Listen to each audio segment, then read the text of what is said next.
Morning, everybody. So I got a little project today I was going to share with you guys. I'm putting up an electric fence. I planted some grain in my pastures. I did a video on that a couple weeks ago. The grain's coming up good, but I need an extra trail space. So I'll show you what I got on this pasture. So this is the pasture that I planted. You can see the automatic water trough up there. And up on this upper end, there's a bunch of old mature trees. Didn't want to take them out. I like to have a few trees around if I can for this, livestock to get out of the rain and sun and whatever in the summertime. So what I've done is just planted this lower half in that grain, and eventually it's going to be into just a nice pasture. Kind of leave this top half just native, whatever it is. The trees, I got a set of gates up there. So what I'm going to do is put electric fence up just to separate this upper half and this pasture. I'll show you guys this stuff's come up pretty dang good. I'm pretty happy with it. I fertilized it yesterday, but you can see that starting to come up. It's the second day of April and I've got grain popping up like that. I think it's going to do real good. Hopefully we'll get some rain pretty soon. But my plan is so you guys can see where I planted the grain, and then over here is just the native side of it. So I'm going to run electric fence just to keep the cattle off of this new grain. I've only got 5 head in this feed lot. It probably wouldn't hurt. My biggest concern is I'm bloating. I honestly don't know. Maybe it wouldn't bloat them. I bloated one last year on the hay fields. I left them out there a little too long. So I don't know if it would hurt them or not. I just don't feel like it's worth taking the chance. So I'll throw this electric fence up, show you guys a few tricks I've learned with it. I truly dislike electric fence. I've used it a ton. This whole pasture at one time was electric fence. I put in this fence here. I put in that pipe fence over on the other side. I'm not sure if you guys can see it from here, but I've done a lot of fencing. I put this upper fence in. So at one time, this whole pasture was electric fence. What a pain in my neck. Has its place. I got a lot of feed off this before I got the fence put up, but so today we'll just do this to keep them off there. All right, guys, I got started on this electric fence. I was going to show you a few things that I've learned monkeying around with it. Number one thing, buy the best fencer you can buy. I'm the biggest tightwad in the world, and I think I went through two of them before I ended up buying like the most expensive, the highest. I can't think right off the top of my head of what it's called, how they measure. Oh, it's the joules, I think. How they measure the amount of electricity goes through. Buy the best one you can. Those little cheap ones, I don't know. I didn't have very good luck with them. But I'll show you what I do on these end posts. So these bungee cords, buy at Harbor Freight for almost nothing, work really good for these posts for insulators. So you guys can see that I got this electric wire stranded into that. So this guy on the bottom, my bungee cord's too short, but then when you pull it, it gives it a little bit of elasticity to it, and it's a good insulator. So with this fence I have, this baby's pretty stout. Like you can see this tail, it may arc. So when I get all done, I'm going to cut this tail off pretty short, do the same on the bottom. Like I say, this new fencer, that baby's powerful, and it will, I've had a lot of insulators like on steel posts that are designed for electric fence just go bad and they start arcing. So anyway, another thing to talk about is this wire. It's not really wire. It's almost like a braided rope. This stuff is the best. This one's got some red in it. I've got another piece here that's got black tied into it. But our local feed stores and stuff have been carrying a black and yellow, and it almost looks like plastic. That stuff is junk. Here again, me being the tightwad I am, bought that first and didn't have good luck with it. This stuff is almost like an 1/8 inch rope, and man, I've had good luck with it. So all right, guys, I got this wire strung out. I'll show you what I did on this on the opposite end of where I was at. So I use these bungee cords like I did on that first end. I just pulled these up, like with a slip knot, and then I just tied all this slack up, kind of twisted it around the wire coming out just to keep it up out of the dirt. So the way I do it is I've done it both ways as far as energizing both these wires. There's not much vegetation out here right now, so I would probably tie these together and energize both sides. But you know, I've had success doing just the top wire, and it seems like the livestock gets kind of trained to it, and the bottom wire is just a bluff. I mean, who are we kidding? This wire's a bluff anyway, but you got a 1,000-pound steer, he decides to go through it. There's not much stopping him. But anyway, I think today, just because I don't have much, there's not much grass, there's not a lot growing out here, I'll probably just energize both wires, just take a bare, like a fencing wire, and just tie the two strands together. And then off the electric fence, I'll probably just go like to the top strand. So the ground's not very level. So what I'm gonna do is I'm gonna put a couple steel posts in, just kind of on these high points. Steel posts with those plastic clips, pretty solid for this fence. Can kind of tie it and just keep it a little straighter. So I'll show you that. Alrighty, so I'm kind of on this little hill right here. So I'm gonna put in a steel post, put these plastic clips on, and just make the fence a little bit more stable, you know, because when the ground's not level, you kind of go up and down like that. That pulls on these fiberglass posts. I'll show you how those work too, but these steel posts with the clips just give that a lot more strength on it. So we'll put a couple of those in.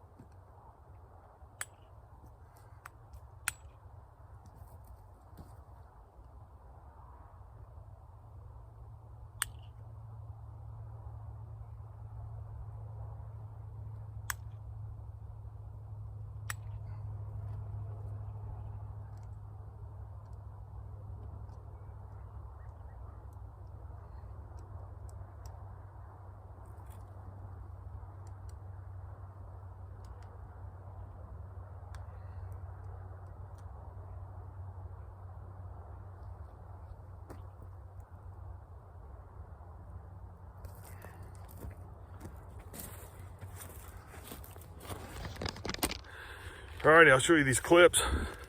Show you what I do with them that's a little bit different. So instead of just laying that wire in there, I'll pull it and put a couple loops around it. And it puts the tension on this fence a little better. And I don't know, I just like to do it better. I don't know exactly why, but I gotta watch these because this fencer has got enough juice. I've had them arc between these insulators and the posts. These yellow insulators are better. I have some white ones that are a lot thinner and I have a lot more trouble with them, so I hope this will work. So last couple times I've done an electric fence, I've used these fiberglass poles, and they're pretty handy, especially this time of year. The ground's pretty soft, you can just shove them right in. So.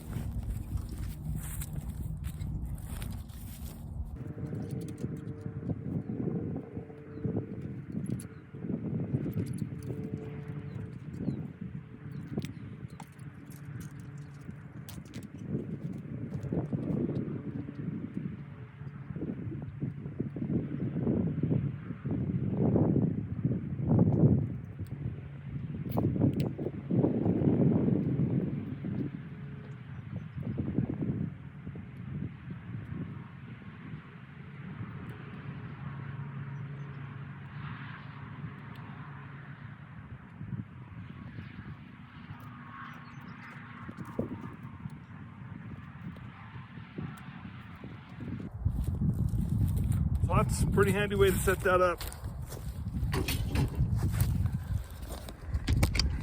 Show you guys more what it looks like. So these fiberglass poles, you can see I just showed me and I hit a couple rocks, but they just go in real easy, just keep them separated. I think in a perfect world I probably should run a third wire there, but I really think it'll be fine for what I got going. It's big enough area, small enough amount of cows, and really the fence for the pasture is solid. I'll have all the gates shut down there. So this is just to keep them off this new grain. If they happen to get through it, it's not gonna be the end of the world. So. All right, so I plugged in an electric fencer. I really like this fencer. I'll show you guys a few things about it. It's interesting. It's pretty stout. So it has a little meter on the front of it. And you guys see that, it's like 13.8. Well, at the bottom of that, you guys probably can't read it. It has a little gauge, or on the, so on the label of the fencer, it said if it's 4.0 or higher, you got a good fence, there's no grounds, there's no problems. And then it has, you know, like a little chart. 2 higher, you might have a good, or you might have a little bit, and then if it's a below 1.0, it's telling you there's a problem on the fence. I really like that. If you, I mean, for me, I just walk out and check it once in a while. If that number's reading good, you don't even have to worry about it. Some of the other fencers I've used don't have that. So, yeah, it says 4.0 or higher is a good fence. Right now, this fence is reading 13.8. So that maybe would light your fire if you got onto it. All right, guys, well, I plugged the electric fence in and showed you that it was working good according to that little meter on there. The fence is working real good. But I got some of these trees here. I've unplugged the fence, of course. Some of these sapling trees that are growing right up into it. I'm just gonna take the chainsaw, cut them off, get them out of the way. I'm gonna be irrigating this piece with sprinklers, so as it gets wet, you know, a little branch right there may short that fence out, and it's not worth monkeying around. These little trees really need to be taken out anyway, so I'm just gonna cut these trees, clean this up a little bit. You know, I wanted to take just a second and stop and talk about this chainsaw. This is a Stihl, just I think they call it a rancher model. It's smaller, it's a MS290 is the model of it. Had this saw for probably 20 years, maybe longer. Never done one thing to it. I've got a small engine shop that I work with on some of my older four-wheeler stuff. I asked him about it. I said, do we need to change the spark plug? He said, how's it running? I said, shoot, it's running great. He goes, don't touch it. He said he's seen those saws, some of them 30, 40 years old, run like a champ, never change the spark plug, never do anything. So these are great saws. I've really enjoyed this and had great luck with it.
So I had a little spot on this fence. It looked like it maybe needed a dancer, so I just cut one of these branches. Just gonna wire it in there just to give it a little bit of a spacer there, and because it's kind of a low spot. So I'm gonna hang that to pull that wire a little closer to the ground. These are big calves. They wouldn't go under that, I wouldn't think, but I got the material, might as well throw it in there.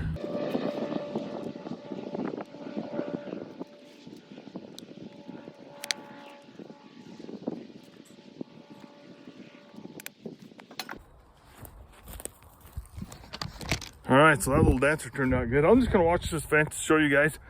You know, it's a temporary fence, but you try to still do a good job, have it straight and look nice. So I'll show you guys the final product.